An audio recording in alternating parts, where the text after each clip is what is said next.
Hello mga kadipat, this is Don Patrick D. Paragular and you are watching Dipat TV.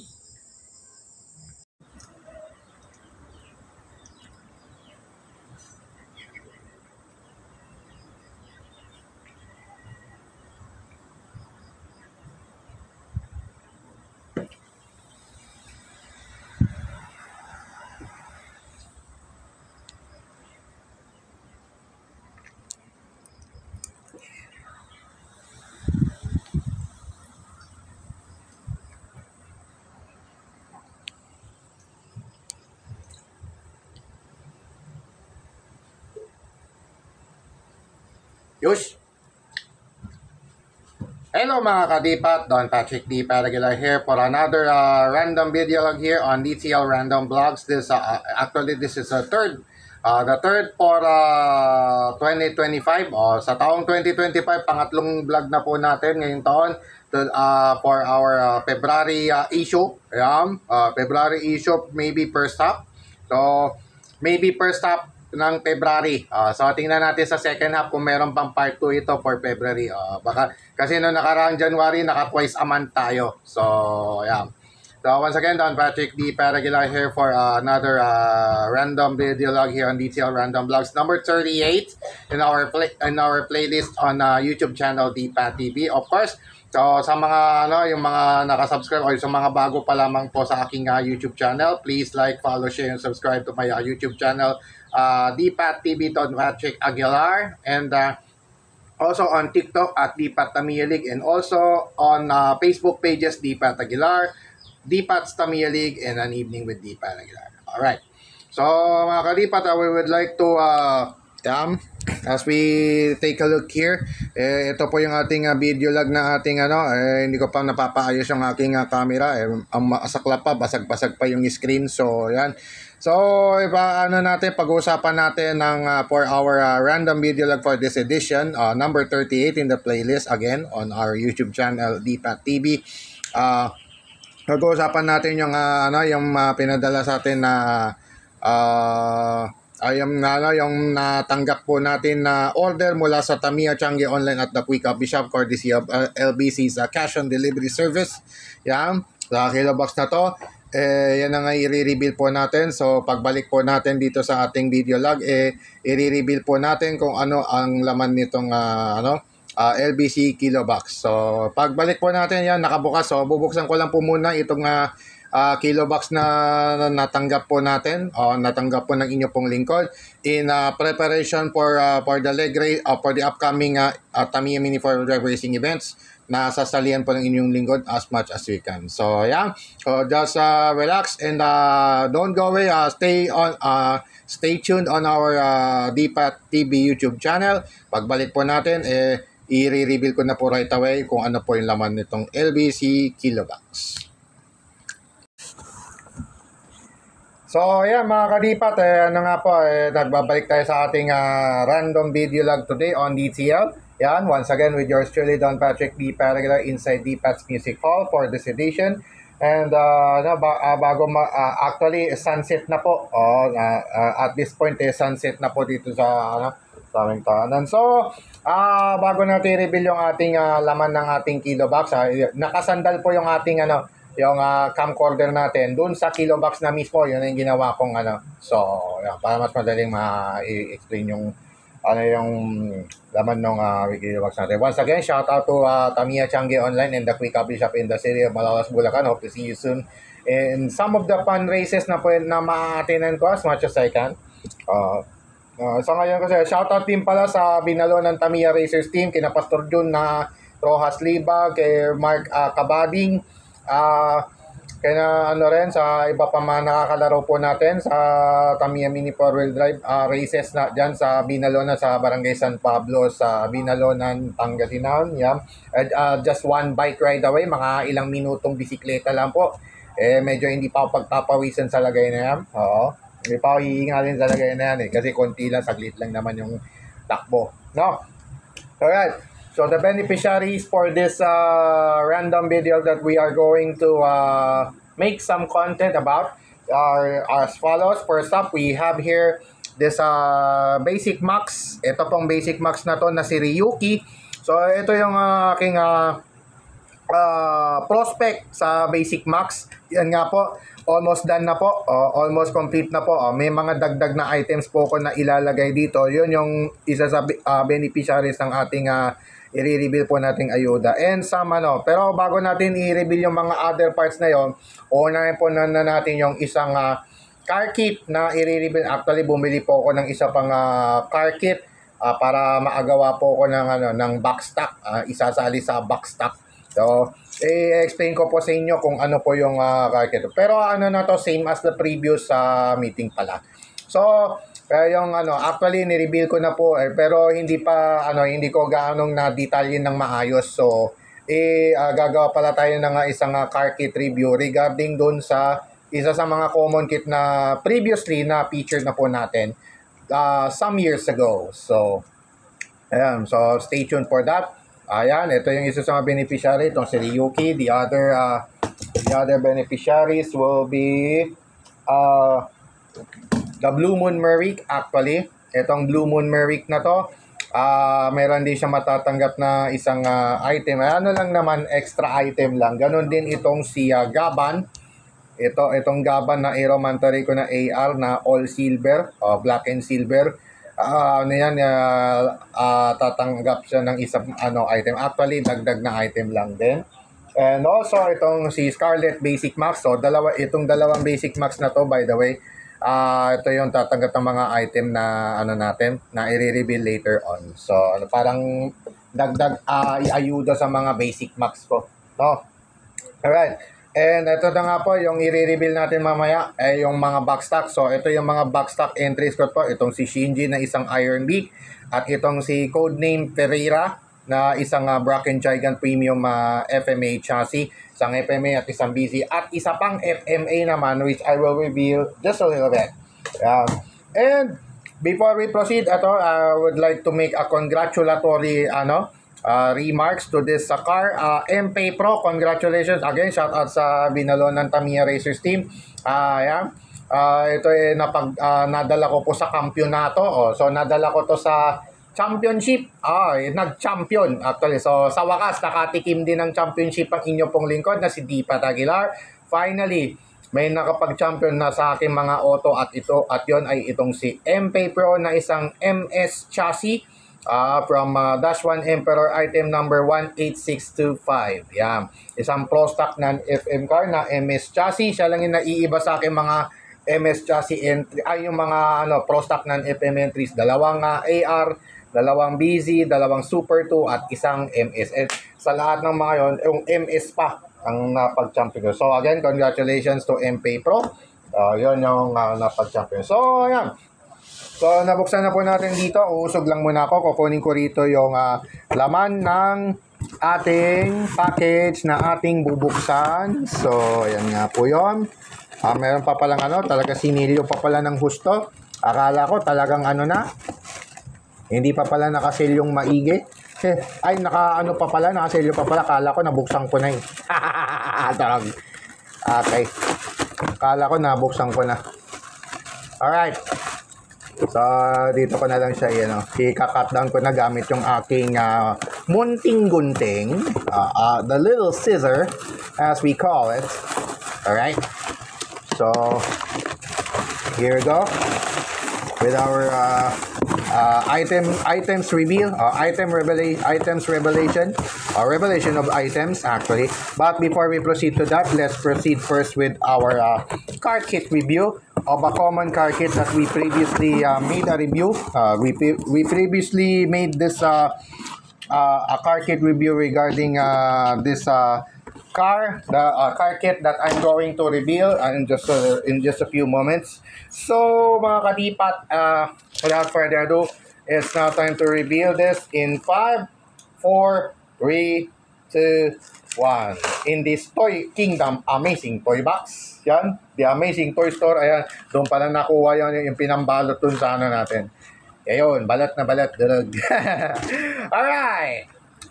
So here is our car kit review of Cosmosonic item number 19454, the latest in the fully cowled mini 4-wheel drive series.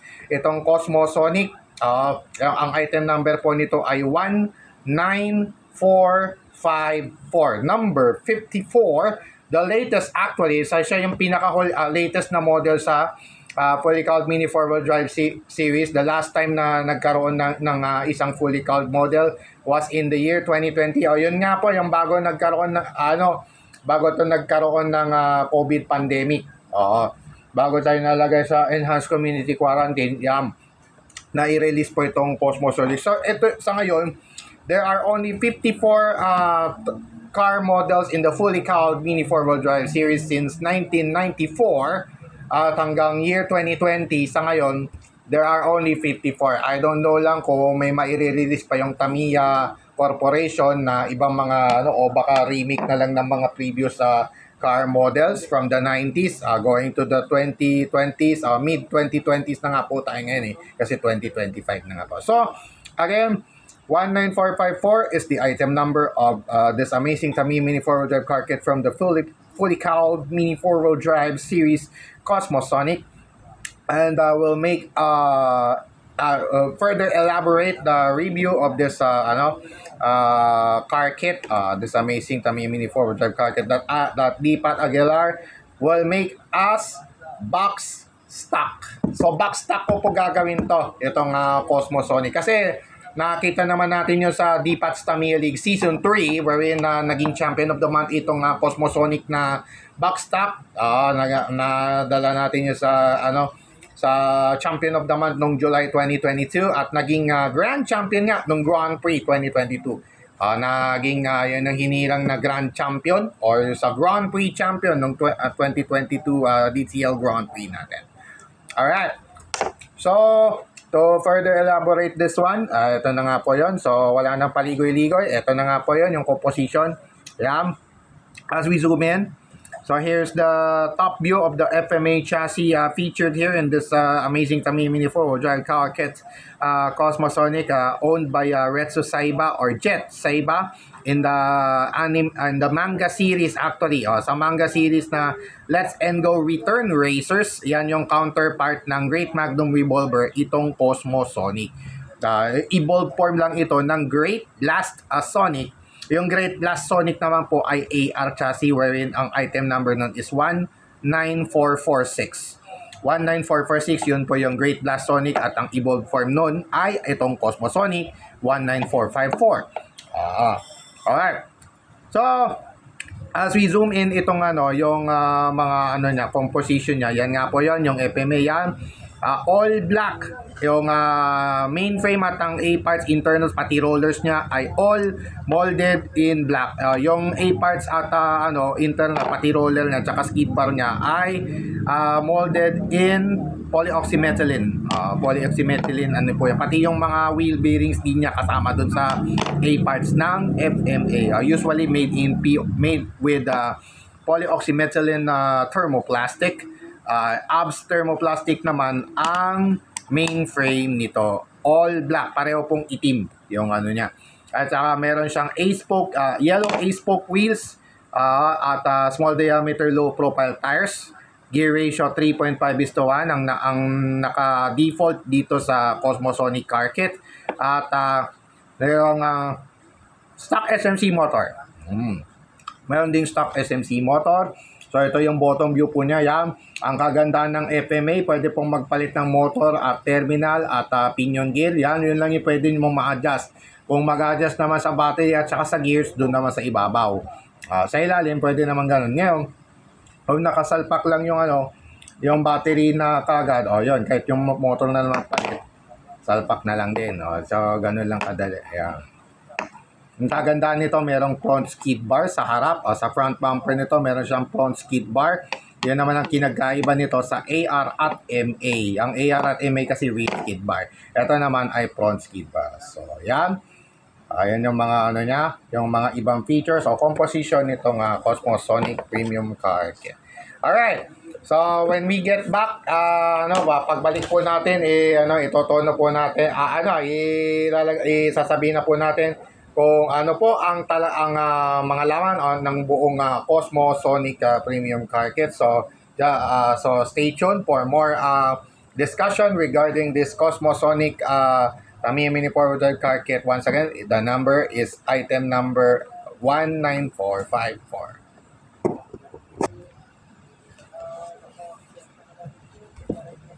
Ayan. Alright mga kadipat, Don Patrick D. Pellicular once again, continuing our discussion regarding Cosmo Sonic item number 19454 car kit. So here, nabuksan ko na po yung car kit box, so yung kahon po nun. So without further ado, let's discuss right away what is inside that, what are the parts inside the Cosmo Sonic car kit. So first up, we have here the cowl. Yan, random na po yung bubunutin ko po rito. Bahala na ako anong bubunutin ko rito, no? Alright. May minangata kasi akong chewing gum. Okay. So first up, we have here the cowl. So ito po yung Cosmo Sonic cowl. Ayan yung standard yan. Made of abs, of course. Tama ba ito? Abs nga ba to? Opo, abs yan. As we confirm, yan. Ko-confirm ko na lang dito sa front cam natin. Uy! Sorry. sorry. Nataob. Darag. Nataob. Alright. So, ito nga po yung cowl na to at i-elaborate ko to further. Ayan, no. I-confirm ko rito, yun nga ay gawa sa, ako po, hindi ko pa kahita pala. Ayan. Ito na lang. Okay. So, hindi ko masyadong makita dito sa, medyo may kalabuan kasi yung camera, ko lang. Okay. So, ayan, medyo hindi lang makita eh. Pero, yan, confirm natin na abs nga, yan. Dito nakalagay yun. Ay, wala palang label. Ayun, dito pala. Sorry. Okay. Ayun pala, dito pala. Okay. So, ito nga po yun. Abs yung nakalagay dito. Dito sa baba yan nakalagay. Hindi lang talaga makita dahil malabo nga yung camera natin. So, sensya. Alright. So, again, ito nga po, gawa ito sa abs resin na cowl. Ayan nga po, 3 lang yung pesa na involved. Ayan, yung wing sa likod yan, yung front hook nito dun sa yan, dito lang po yan. Dito lang nakakabit. So ganun lang kadali ibuin yung Cosmo Sonic cowl. Alright. Next up, we have here the mainframe. Ito na yun. So ang susunod po natin yan, itong FMA chassis mainframe made of abs resin. Kaya nga po, as we zoom in, yan nga po, dito po ini-indicate here. Dito po ini-indicate yung material nitong made of abs resin po ito. So, dito naman po kasi sa ilalim, makikita niyo naman po ano yung material. Kung saan nakaturo yung arrow, yun po yung material nitong chassis ito. Black abs resin FMA mainframe. Yan nga po ang meron sa Cosmo Sonic. Yeah. So, derived from Rowdy Bull. Actually, so again, ang trivia ko po, ang pinakaunang FMA chassis model na binuo sa kasaysayan ng Tamiya Mini 4-wheel drive racing since 1982, since 2017, doon po nagsimula ang front motor aero chassis or FMA chassis. Nagsimula yon sa Rowdy Bull item number 18707. Again, that's 18707. So 18707, yun po yung item number ng Rowdy Bull, which is the first ever model in the FMA chassis series of cars. From the number 7 in the Rev series of Tamiya Mini 4-wheel drives. Yun yung pinakaunang front motor aero chassis. So doon dinerive itong chassis ng Cosmo Sonic at yung iba pang mga FMA chassis car. So yun yung pinaka-standard niya bale. Parang pinaka-reference niya, no? Next up, we have here the A-spoke mags molded in yellow polypropylene, if I'm not mistaken. Yes, of course. Ang usual standard material naman po ng Tamiya Mini 4-wheel drive wheels is polypropylene thermoplastic. Yan, polypropylene heat. Kasi yan heat dissipating kaya sinabing thermoplastic, heat dissipating. Nagdi-dissipate ng heat o init nung nanggagaling dun sa motor tsaka dun sa battery. Kaya ganun yun. Made to withstand heat. Yung yung mga thermoplastic na gagaya ng polypropylene, thermoplastic elastomer for the tires, ABS resin, polycarbonate ABS, polyacetylene carbon fiber, polypropylene, so on. Yan. So, standard polypropylene material ang ginamit dito sa yellow A-spoke mags na ito. Derived from tune-up part, actually. 95270. 95270 yung pinagmulan ng part na yan. Tune-up part siya ng una, bale. Alright. In conjunction with those mags are the small diameter low profile slick tires. Standard slick tires lang po to, made of TPE. Napio. Thermoplastic elastomer ang material nitong mga tire. Standard material po yun for the tires, for the Tamiya forward drive tires. Small diameter low profile slick tires being used in conjunction with those mags. Ito nga po yun, dito siya ginagamit. Next, ito namang rear skid stay. Ang made of ABS resin din from 18707. Again, yung from the first ever FMA model Rowdy Bull. Derived itong made of black ABS resin itong front rear skid stay. Yun yung nagsisilbing rear roller stay nitong FMA. Standard niya sa mga FMA. And in conjunction with those with those parts, yung main frame at yung rear skid stay are these polyoxymethylene FMA A parts or internals as we call it. Ayan po yung A parts internals, wherein nandyan yung diffuser, yung battery holder, gearbox, front skid bar, rollers, tsaka yung motor catch, made of POM, black polyoxymethylene. Pati rin yung mga wheel bearings niyan, ito nga po yung made of black POM thermoplastic, being used in conjunction with the chassis, the main frame, and the rear skid stay. Rear roller stay skid type. Skid type kasi medyo nakababa siya kasi, kaya ganun, kaya tinawag na skid type po. No? Alright. Next to reveal, ang unique naman sa FMA chassis, gumagamit siya ng Super X chassis technology. Pansin nyo po, ang propeller nitong nandito sa FMA ay Super X chassis propeller ang gamit. Yung ginagamit na Super X at Super Double X chassis na propeller. So pagdating dun sa gold terminal at saka hollow propeller siya, pag nag-VMAX ka, rin yun, Super X chassis, design for Super X chassis ang gagamitin. Kapag basic max, Super X gold terminal at Super X chassis hollow propeller shaft. Yung hollow propeller shaft na yun yung kulay navy, colored in navy. Yan. So ito included dito yung yung 3.5:1 gear set with G2 as its default crown gears with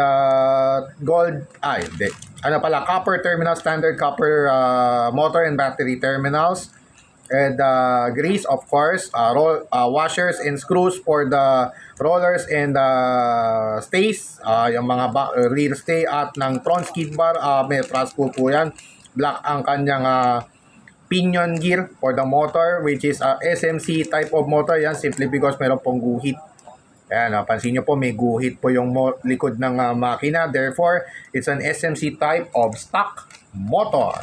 Definitely, pag back stock, as is po yan bubuin. So, as is lang po yan bubuin. Gagamitin po yan lahat. No? Siyempre, may wheel shafts din kasama. Alright. The penultimate item to be shown here for the Cosmosonic car kit review, we have lots and lots of stickers. Napakarami pong stickers nitong Cosmosonic. I think mga 45 at least, more or less 45 stickers including the name tag. Ganito po karami ang stickers ng Cosmosonic model. Malamang yung Great Magnum Revolver, yung counterpart nito, ganun din. Magkasunod lang po yon.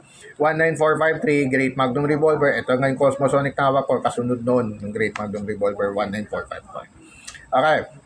So, ito yung ano niya, yung mga stickers, decals, at least 3 naman ang required doon sa box stock. So, okay lang po. Bahala na ako kung ilan na. Bahala. It's up to us now. Kung ilang sticker ang gustong idikit, it's up to us. It's up to the racer kung ilan po yung ididikit po niya. Pero, of course, never forget this one. The name tag. Never forget this one. Because we have to label our car so that the marshal knows kung kanino ang para alam ng marshal kung kanino yung auto. So simply put your name tag, parang name tag siya, no? Para individually distinguishable ang ating mga auto na sinasali sa mga Tamiya Mini 4-wheel drive events. And definitely not the least, finally, are these instruction manuals for the car kit assembly in white and general instructions in yellow, printed in both Japanese and English languages. Yan, Japanese ito po ito. Translation po nito ay likod lang mo niyan. So, ito yung mga general instructions regarding the do's and don'ts of Tamiya Mini 4-wheel drive racing when assembling, when operating, when using batteries, and so on. And further instructions are here in this car kit assembly, and the required tools are shown here. Right? Ayan, dapat ko i-guide ka kung i-guide tayo kung parang guide po natin yung kung ano yung mga kung saan ilalagay ng properly yung mga sticker na gusto nating ilagay. Or bahala tayo kung magpe-paint. Kung sa basic maps, bahala na tayo whether or not to apply those stickers or to paint the cowl, custom paint the cowl, or bots. It's alright. Pero pag sa backstop, bawal po magpintura. At saka kung mag-polycarb, paint from the inside. Pero kung ano yung nandun sa kahon, kung ano yung default, yun lang. Naka-default talaga. Basta backstop, automatic, default setting. Default setting po talaga yon. Ang pwede lang po natin palitan ay gears. Gears lang po, wala nang iba. Alright. So, yan. So, yan na nga po yun. So, that wraps up our entire. So, this is the entire Cosmosonic car kit. Yan, ayusin ko lang po. Ayan. I-review ko na lang po kasi malabo yung aking rear cam, kaya front cam na lang yung po. Now, so there you have it. Ayan nga po yung entire composition ng ating Cosmosonic Tamiya Mini 4-wheel drive car kit. Reviewed briefly, mas brief ngayon yung pag-review po natin nitong Cosmosonic model. Once again, the item number is 19454. So far, the latest in the fully cowed Mini 4-wheel drive series. Yeah. So mga kadipat, yun nga po, na-review na po natin yung so for further discussion regarding our DTL random vlog for today's edition, here now are the other parts that we have purchased, the other parts that the Paraguay purchased for this, at least the first half of February 2024. Maybe meron po tayong part 2 ng February, so alamin na lang natin. Let's just see na lang. Alright. So for further discussion regarding our car kit, regarding our video log for today's edition, the other parts that that I have purchased for today's edition, we have here first. Actually, there are 3 motors aside from the Cosmosonic car kit. The Pataguilar bought 3 motors. First one is the atomic tuned motor, the old atomic tune. Item number 15215. Item number 15215, atomic tuned motor 1 with a Japanese price of how much? 300 yen. So this cost 300 yen. Itong atomic tuned motor 15215 item number. The old atomic tune, which is much faster than the atomic tune 2 that we are using right now. Pero sa lang to, sa Pro Stock non-FM ko lang po to gagamitin. Dahil sa Basic Max, ang pwede lang po natin gamitin sa Basic Max na tune ay Torque Tune 2, Atomic Tune 2, Rev Tune 2, and the Pro counterparts nun. Ng Torque Tune 2, Rev Tune 2, Atomic Tune 2. at yung iba pang mga double shaft counterparts nun. 15484 up to 15489, yun lang po yung pwedeng gamitin sa basic max. So for this case, itong Atomic Tune, old Atomic Tune motor ay gagamitin nitong si Gaban. So ito po yung so bala ko po itong gamitin ng gamitin to sa Aeromantaray ko na Gaban, nakakambal ni Metalder.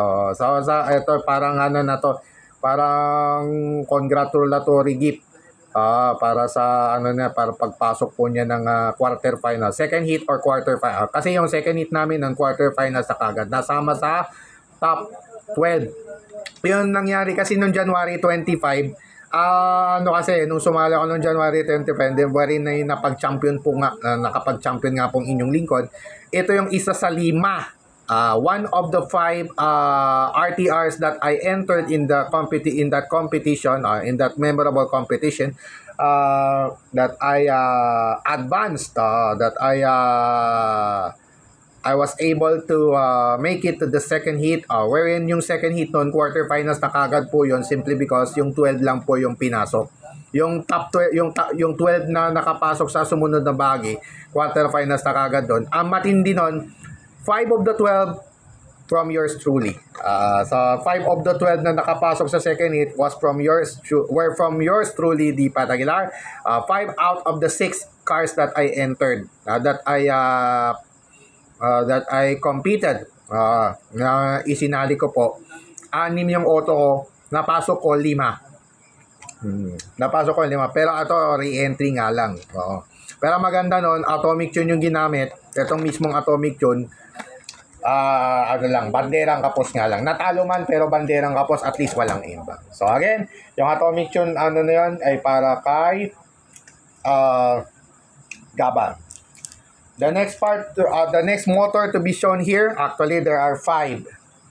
The next item to reveal, RevTune 2 motor, item number 15485. Again, it's 15485, RevTune 2 motor, and with the cost of how much? 360 yen. In Japan, it costs 360 yen, itong RevTune 2 motor, item number 15485, to be given to Merrick. Actually, the Blue Moon Merrick will receive this RevTune 2 motor, parang backup. So parang backup ito kay pang race back kay parang backup ito kay kina Metalder at kay Blue Moon Merrick, BMM. BMM sa Blue Moon Merrick. Next, last 3 items.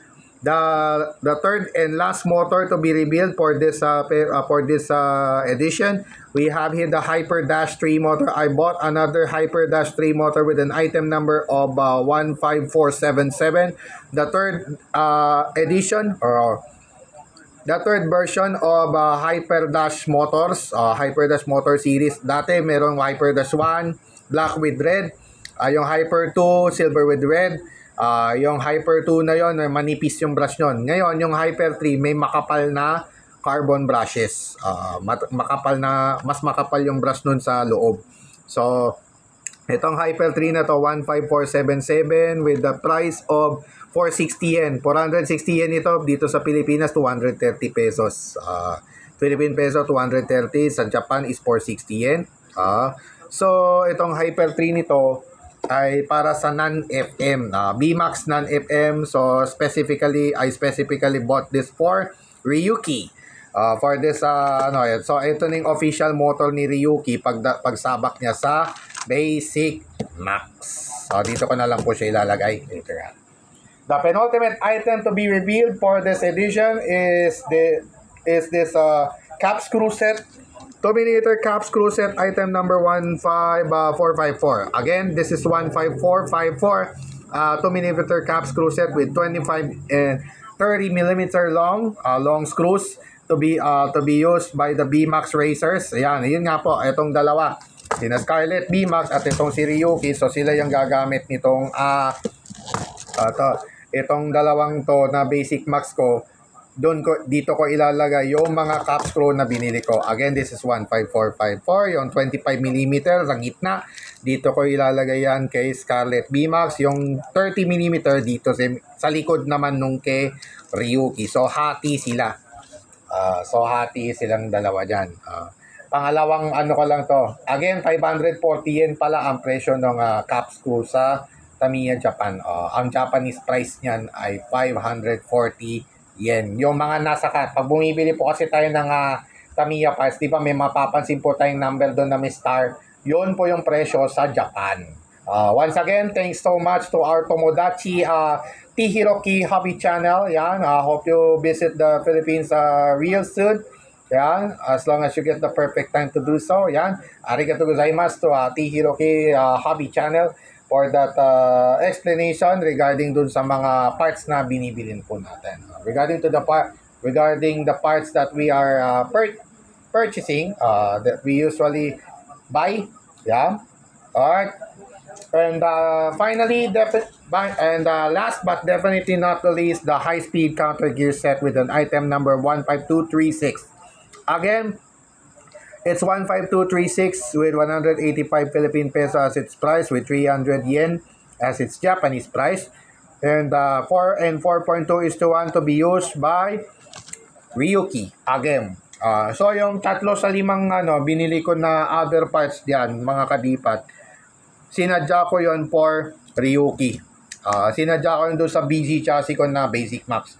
Yung dati, yung Neo Vanquish na yun, dating Dark Sun, dating Gata Kiriba, ngayon Ryuki. So, mas rider related pa rin. Pwede pang mang rider kick. Yung final bent niya, rider kick kagad. Alright. Tama-tama, meron din siyang bagong spur gear at saka meron din siyang 4.2. Kasi nga po, nasiraan ako ng kaya ako binili to simply because nasiraan po ako ng spur gear. Yung G11, yung brown kasi biglang broken, parang broken gear na laspag. Hindi na tuloy siya maka-andal ng smooth. Hindi ganun kaswabe yung takbo. Kaya naisip ko, bumili na lang din ng high-speed counter gear. Nauubos na kasi yung mga 4 at 4.2. Inubos ko kasi dun sa Pro Stock. Tsaka dun sa ibang mga speed tech ko na meron. So, yeah. Alright. So, summarize na po natin yan when we get back to close out our video log for today's edition of DTR Random Vlog. Pagbalik po natin, re-recap na po natin kung ano yung mga nai-reveal po natin for this edition. Inilaw ko na para sigurado. Alright, so there you have it. Those parts na ni-reveal po natin are the items that I have revealed for today's edition of DTR Random Vlog. So that wraps up our DTR Random Vlog for this edition. And once again, hopefully na-enjoy nyo po yung aking yung pagtalakay sa aking mga sa car kit na Cosmosonic at sa iba pang mga parts na binili po ng inyo pong lingkod in preparation for the upcoming Tamiya Mini 4-wheel racing events na sasalihan po ng inyo pong lingkod. So once again, inyo pong punong lingkod Don Patrick D. Paragular here, signing off for now. Thanking you so much to all who watch and whoever will drop by anytime on our DTL Random Vlogs. Yan, as long as we get some items for further improvement of my Tamiya Mini 4-wheel drive car entries being entered in any Tamiya Mini 4-wheel drive racing competition that I can attend to.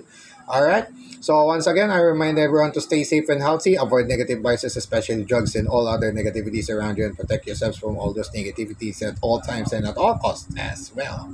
Once again, Don Patrick D. Paragular here, leaving you a pleasant evening to all of you, and have a pleasant day to all of you, everyone. And as always, to God be all the glory and honor. God bless to all of us. God bless our beloved Maharlika Nation, and God bless the entire world and all of us Filipinos across the globe. And once again, like I always remind each and every true Filipino across the globe, love the Philippines. Mahalin po natin ang Pilipinas at sama-sama po tayong bumangon muli at ipagkita at ipagmalaki sa buong mundong tayo ay Pilipino. Isigaw na malakas ang ating panalo, taos puso, taas noo kahit kanino at sa mga manlulupig, hindi pasisiil, anumang dilubyo ang tumaan, lakad mo totog. Alright mga kadipa, then once again, this has been Don Patrick D. Paragular saying Shokran and Tusentak. Shokran, Tusentak for watching another presentation of another DPATS Tamiya League Random Video Log. Once again, have a nice day, everyone, and God bless always.